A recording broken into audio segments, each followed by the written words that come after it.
तर ह्या अध्यायामध्ये आणि ह्या अध्यायाच्या अगोदर आपणाला सांगितलेलं आहे की देवर्षी नारदाने भगवंताला असं विचारलं की असं कोणतं व्रत असेल की जे आचरण करण्यास सोपं असेल आणि त्यामुळे पृथ्वीवरील जे सर्व काही मानव आहेत तर ते सुखी समाधानी राहू शकतात। असं कोणतं व्रत आहे तर तेव्हा हे सत्यनारायणाचं व्रत सांगितलेलं आहे आणि त्यानुसार त्याच्या अनुभूती इथं प्रत्यक्ष अनुभूतीचे 2 उदाहरणं आपणाला सांगितलेले आहे। तसंच हे वैश्य साधूचं पण उदाहरण आहे की त्यांनी ते व्रत आचरण केलं आणि त्यामुळे त्यांना कन्या प्राप्त झाली आणि त्यांनी ठरवलं होतं की तिचं जेव्हा विवाह होईल त्यावेळेला पुन्हा आपण हे व्रत आचरण करायचं आहे आणि मनुष्य स्वभावानुसार विस्मरण तर मनुष्याला लवकर होतं आणि चांगल्या गोष्टींचं आणि भगवंताचं आणि कोणी आपल्यावरती उपकार केले असतील तर कोणी आपल्याला मदत केली असेल तर ह्याचं विस्मरण तर मानवाला होतं, म्हणूनच तो मानव आहे।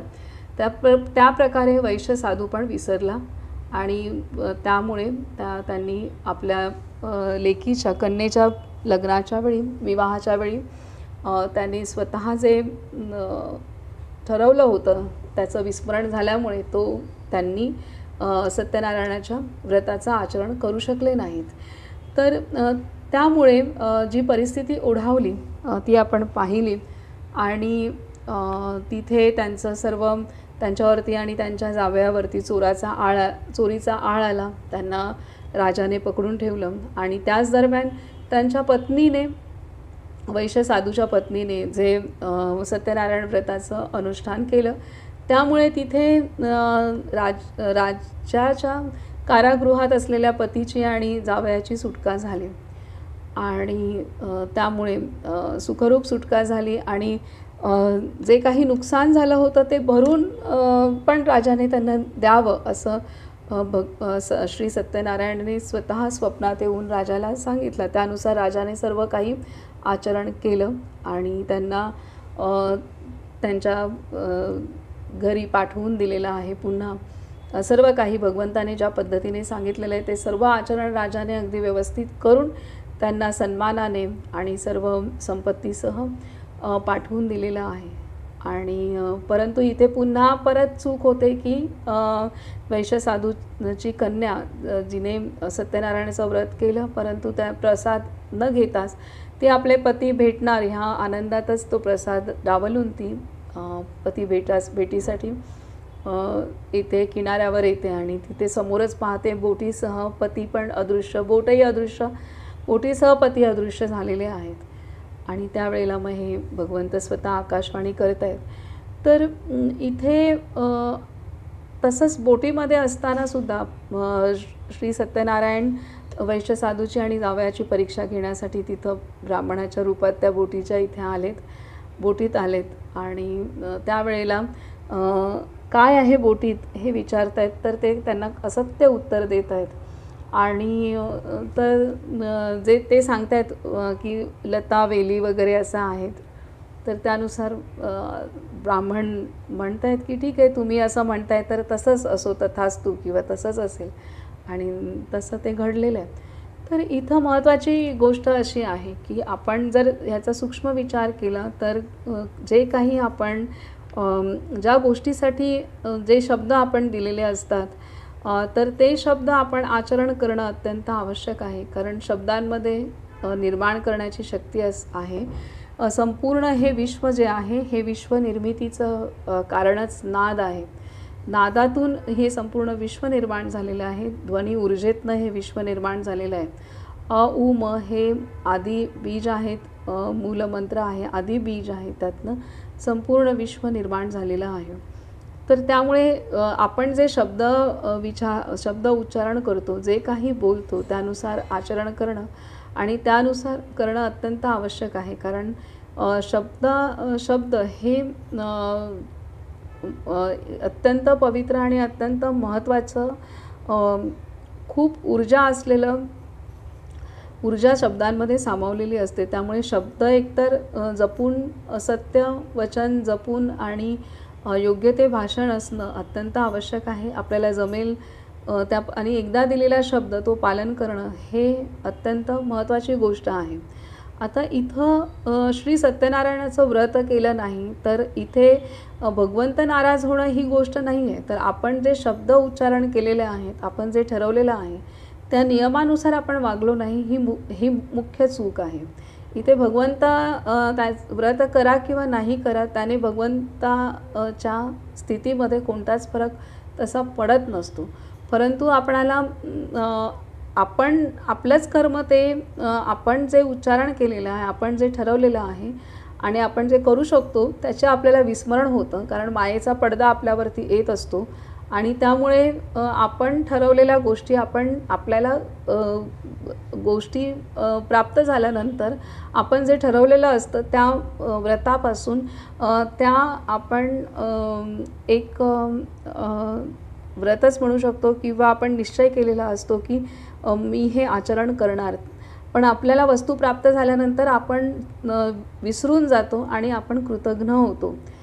तर आपण कृतघ्न झाल्यामुळे आपणावरती आपत्ती येतात. भगवंताचा तिथे कुठलाही कोप झालेला नसतो. आपलं स्वतःच्याच कर्माने, कारण आपण मायेत गुरफटतो आणि मायेत गुरफटल्यानंतर आपल्यावरती आपत्ती त्या आलेल्या असतात आणि त्या आपत्ती आपल्यावरती येतात आणि त्यावेळेला मग कुठेतरी आपलं अंतर्मन विचार करतं की काय नक्की चुकलं असेल. तेव्हा मग जर आपलं सद्भाग्य असेल तर आपल्याला आठवतं की हां, मी हे ठरवलं होतं, माझ्याकडून हे झालं नाही आहे आणि मग आपण पुन्हा त्यानुसार अनुष्ठान करायला लागतो. मग कोणतंही व्रत का असेना तर ते अनुष्ठान करू लागतो आणि पुन्हा आपण आपला सत्वगुण एका मार्गाला येऊ लागतो आणि मग पुन्हा आपल्याला जे आवश्यक आहे त्या सर्व वृद्धी होत असतात. तर इथे महत्त्वाचं आहे की कोणतीही परिस्थिती असेल तरी आपण जे शब्द दिलेले आहेत, आपण जे ठरवलेलं आहे त्या निश्चयापासून न ढळणं हे महत्त्वाची गोष्ट आहे आणि कुठल्याही परिस्थितीमध्ये आपण कृतघ्न न होणं हे महत्त्वाचं आहे. तर हे आहे आणि हे आपणाला व्रत हे शिकवतात की आत्ता नाही आहे आपल्याकडे काय आणि आपण काही प्राप्तीसाठी व्रत केलेलं असेल तर ती प्राप्ती झाल्यानंतरसुद्धा आपण जे ठरवलेलं आहे ते पुन्हा आचरण करायचं, ही धारणा आपल्याला व्रत शिकवत असते की आपल्याला प्राप्त झालं तरी आपण संतुलनात आहे, आपण तरीसुद्धा आपण भरकटलो नाही आहे, मायेच्या अधीन झालेलो नाही आहे आणि आपण जे ठरवलं आहे त्यानुसार पुन्हा व्रत करतो. तर हे महत्त्वाची, त्यामुळे व्रतामुळे नकळत का होईना आपलं चित्त शुद्ध आणि चित्त संतुलनात राहण्यासाठी आणि चित्त शुद्ध होण्यासाठी, मनाची शक्ती वाढण्यासाठी, धैर्य वाढण्यासाठी व्रत आपल्याला मदत करत असतात. कोणताही निश्चय आपल्याला मदत करत असतो. हे आहे तिथे भगवंत काही कधीच कोपिष्ट होत नाही किंवा कधीच असं काही होत नसतं. परंतु आपण मायेत अडकलो ह्याची खूण आपल्याला नुकसानातूनच समजते.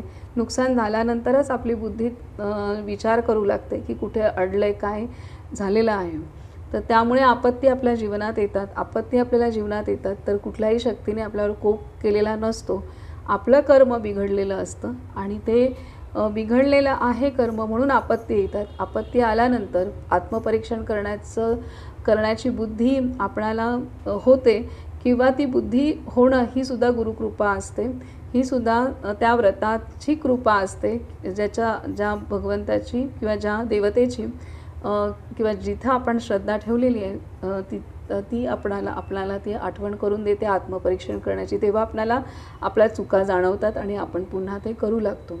तर अशा रीतीने आपण सत्वगुणात हळूहळू करत राहतो आणि असं राहतच शेवटी ही व्रतच आपणाला, मग कुठलंही अनुष्ठान का असेना, छोट्यातलं छोटं अनुष्ठान का असेना, परंतु ते नियमित केल्यानंतर चित्त शुद्ध होत आपणाला ते मोक्षप्राप्तीकडे, मोक्ष म्हणजेच बंधनातून मुक्तीकडे घेऊन जाण्यासाठी मदत करत असतो. तसंच इथे घडलेलं आहे. वारंवार त्या वैश्य साधूच्या हातून ह्या विस्मरण होत होतं.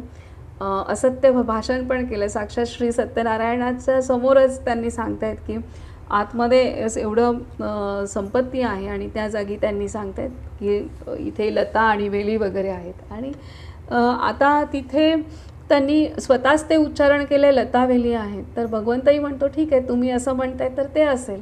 भगवंतामध्ये शक्ती आहे ते निर्माण करण्याची. आणि ह्यांनी स्वतःच उच्चारण केलं आहे काय आहे भगवंताला जर खरं सांगितलं आणि कोणासमोर सांगतायत की परमेश्वरासमोर असत्य भाषण केलेलं आहे. तर ही सगळ्यात मोठी गोष्ट आहे आणि असं प्रत्येक मानवाकडून घडत असतं. तर ह्या पद्धतीने इथे त्यांनी शाप दिला म्हणून ते झालेलं नाही आहे. त्यांनी स्वतःच समोर आपण जे चिंततो त्याला भगवंत तथास्तु करत असतो बऱ्याच वेळा. त्यामुळे म्हणजे देव आपलं खराब करतो किंवा असं नाही आहे, तर आपण त्या पद्धतीने काही चिंतन मनन सर्व काही केलेलं असतं असंही आहे. तर ह्या सर्व गोष्टी आहेत. खूप साऱ्या गोष्टी कथांच्या माध्यमातून आपणाला शिकवल्या जात आहेत. आता